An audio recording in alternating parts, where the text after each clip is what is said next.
रद्द हो गया और उसी का नतीजा ये हुआ कि जो हनुमान बेनीवाल है उनको बीजेपी से समझौता हुआ उनका, जब प्रकाश जावड़ेकर जी यहाँ प्रभारी थे और वो सिटी पैलेस में रुके हुए थे, उस दौरान ये सारा चीज हुआ।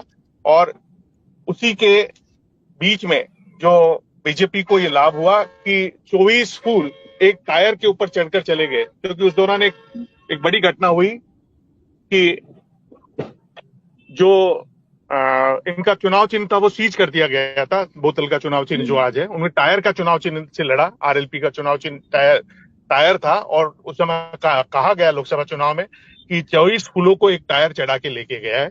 और उसमें मुख्यमंत्री अशोक गहलोत के पुत्र वैभव गहलोत को भी जोधपुर में जो गजेंद्र सिंह शेखावत की जीत में सबसे बड़ा योगदान किसी का है तो वो है हनुमान बेनीवाल का। और राजसमंद से दिया कुमारी की जीत में भी अगर किसी का योगदान है तो वो है हनुमान बेनीवाल का, क्योंकि वहां मेड़ता में इंदिरा बावरी जो इनकी विधायक है वो है। इसके अलावा भी कुछ बेल्ट में जैतारण वगैरह में हनुमान बेनीवाल का दबदबा है।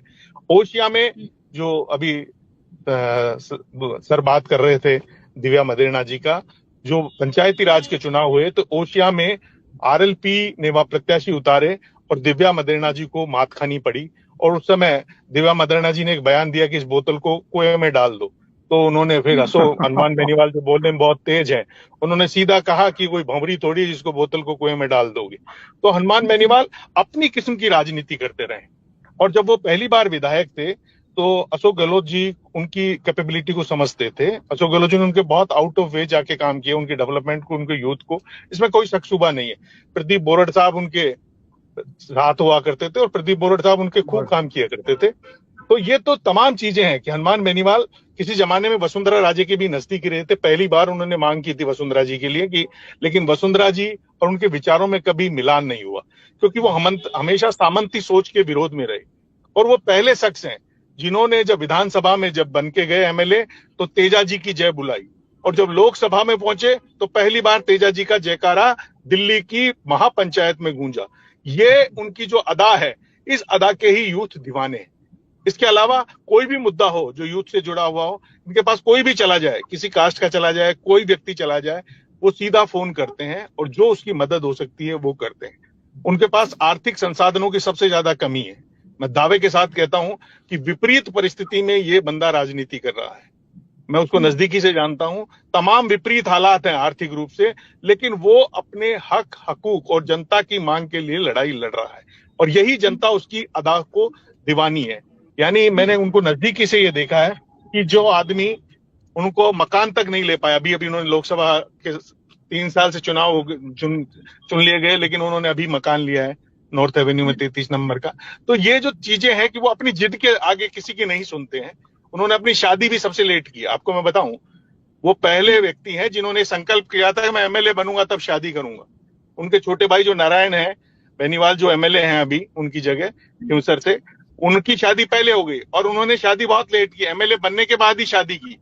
तो ऐसे वो खुद शुरू से ही ऐसे हैं, जो उन्होंने एक बार तय कर लिया, वो उसमें कोई शक समझौता नहीं करते हैं। वो अपनी किस्म की राजनीति करते हैं। वो ठरके वाली राजनीति में बिलीव करते हैं। वो किसी कीमत पर कॉम्प्रोमाइज वाली पॉलिटिक्स में कभी बिलीव नहीं करते हैं। और खुद सीपी जोशी साहब उनकी इस अदा की तारीफ कर चुके हैं कि ये जो कुछ करता है खुल के करता है, ये षड्यंत्रकारी राजनीति में कतई बिलीव नहीं करता है। और यही कारण है कि आज बीकानेर में कल वसुंधरा जी की मीटिंग हुई जूनागढ़ में, उससे पहले एक दिन पहले रात को ये पहुंचते हैं।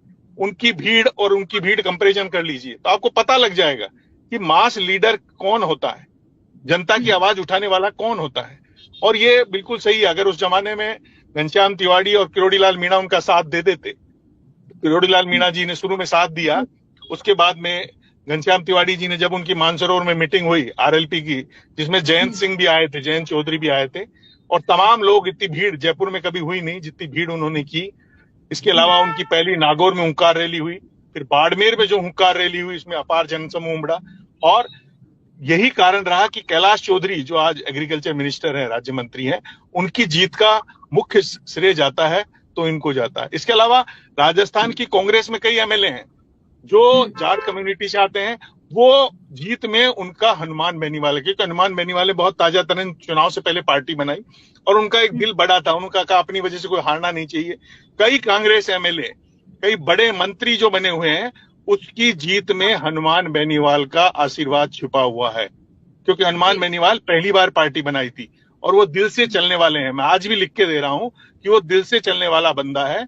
उन्होंने कहा ठीक है, अगर ये जीत जाता है तो कोई बात नहीं। अगर वो पहले बार दिमाग से काम लेते तो उनकी सीटें 3 नहीं आती, उनकी सीटें 20 आती। लेकिन उन्होंने कई जगह ठीक है ये जीत जाएगा, अपनी कम्युनिटी का, नागौर में सारी सीटें जीती एक कम्युनिटी की, उन्होंने बहुत बड़ा त्याग किया। और दिव्या मदेरणा जी की जीत में भी उनका कहीं न कहीं योगदान है। ऐसा कई जगह उन्होंने किया, क्योंकि वो पहली बार पार्टी बनाई थी, सब कुछ घोपचोप था, लेकिन उसके बावजूद उस बंदे में जो एक अंदर जो एनर्जी है कि किसी भी व्यक्ति की मदद होनी चाहिए, जो ह्यूमैनिटेरियन ग्राउंड है, वो आज भी वही दाल रोटी खाते हैं जो पहले खाते थे। यानी आज भी उनकी लाइफ स्टाइल में कोई चेंज नहीं आया है, बिल्कुल वही दिन भर रात भर आपको काम करना, दिन भर उठकर काम करना, जो उनकी जो वर्किंग स्टाइल है। इसके अलावा सबकी सुनना, ये एक उनकी सबसे बड़ी अदा है कि वो कोई आ जाए, वो उसका नाम नहीं जानते, गांव नहीं जानते, पूछते हैं क्या काम है तेरा, ये काम है, किससे काम है, ला नंबर ला, वो नंबर ये है, तो उसका तुरंत नंबर मिला के तुरंत ऐसे बोलते हैं उसको, अधिकारी को, जिसकी कोई हद नहीं। और वो पहले ऐसे विधायक रहे जिनके खिलाफ जब उन्होंने वसुंधरा जी का विरोध किया तो 27 से ज्यादा मुकदमे दर्ज हुए, 27 से ज्यादा, और उन्होंने सरकार से समझौता नहीं किया। अगर वसुंधरा राजे जी को सदन में कोई घेरने वाला व्यक्ति था तो वो था हनुमान बेनीवाल, जिसने पूरी बिना सरकार की परवाह किए हुए लड़ाई लड़ी। 27 मुकदमे, उनके घर को घेर लिया पुलिस ने, लेकिन उस आदमी ने समझौता नहीं किया।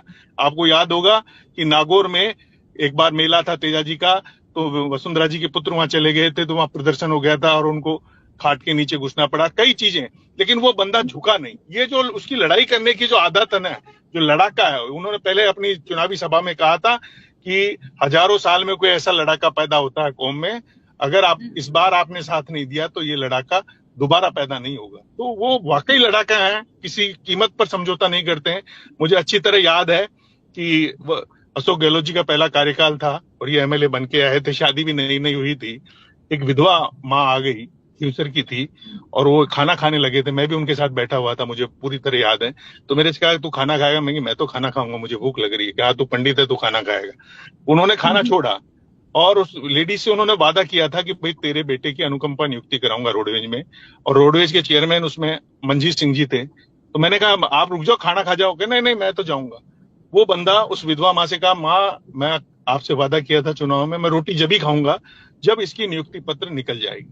वो वहां से सीधे रोडवेज ऑफिस गए, मंजीत सिंह जी ने मना कर दिया, तो उन्होंने कहा प्रदीप बोरड से बात करो। प्रदीप बोरड जी से बात कराई, उसके बाद वहां प्रदीप बोरड जी ने कहा कि एक बार आप साहब से मिलो। तो शाम तक वो आए नहीं, 6 बजे तक खाना नहीं खाया, गहलोत साहब से मिले, प्रदीप बोरड जी ने वापस मंजीत जी को कहा, और शाम को 7:30 बजे उसका अपॉइंटमेंट लेटर, अनुकंपा नियुक्ति का पत्र निकला के उसको दिया, उसके बाद खाना खाया। तो ऐसा जुनूनी नेता शायद ही पैदा होता है कि जो आदमी बिना एक जो ग्रास रूट की महिला है उससे वादा किया था चुनाव में, मैं तुम्हारे बेटे का नौकरी लगाऊं। तो उनकी एक ये बड़ी अदा है, और यही अदा है कि वो दीवानगी है उनकी। और यूथ के लिए, उनके राइट्स के लिए, अग्निवीर के लिए कौन लड़ाई लड़ी? यानी आप देखिए, एनडीए के खिलाफ, एनडीए में शामिल होने के बावजूद एनडीए के समर्थन लड़ने, उन्होंने जो भी किसान और जवान के लिए अगर कोई मैदान में आया तो वो है हनुमान। इसमें कोई शक शुबा नहीं है। राजस्थान में ऐसा कोई मुद्दा जो यूथ से जुड़ा हुआ हो उसमें हनुमान मैदान में नहीं कूदा हूं, मुझे तो याद नहीं है। आज से नहीं, वो यूनिवर्सिटी टाइम भी ऐसे ही थे, वो तमाम चीजें थी। उन्होंने जब एक घूमर, इंटरनेशनल घूमर करवाया, जो राजस्थान यूनिवर्सिटी का कल्चरल यूथ का फेस्टिवल होता था, तो पहली बार उन्होंने इंटरनेशनल टीमें बुलवाई। यानी वो कुछ नया करने में, इनोवेशन करने में उनका ब्रेन बहुत तेजी से काम करता है। लेकिन उनमें कहीं न कहीं एक, मैं कहूंगा, पॉलिटिकल वैराग्य है कि वो पैसे की तरफ नहीं खींचे, और यही कारण है कि लोग उनसे लाड करते हैं। आज उनके पास, मैं दावे के साथ कहता हूं कि आर्थिक रूप से सशक्त नहीं है, लेकिन जिस कदर वो लड़ाई लड़ रहे हैं, जिस कदर वो जनता के लिए लड़ाई लड़ रहे हैं और जनता के दम पर लड़ रहे हैं, ये जितनी भी भीड़ रैली आती है, ये लोगों को लगता होगा कहीं से पैसा आता है, ये लोग उनके दीवाने हैं।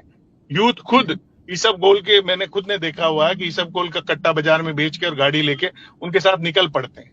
तो ये जो दीवानगी है, ये कमाना, और आज तक कितनी साल, आजादी के 70 साल हो गए, आज तक कोई पार्टी नहीं बना पाया।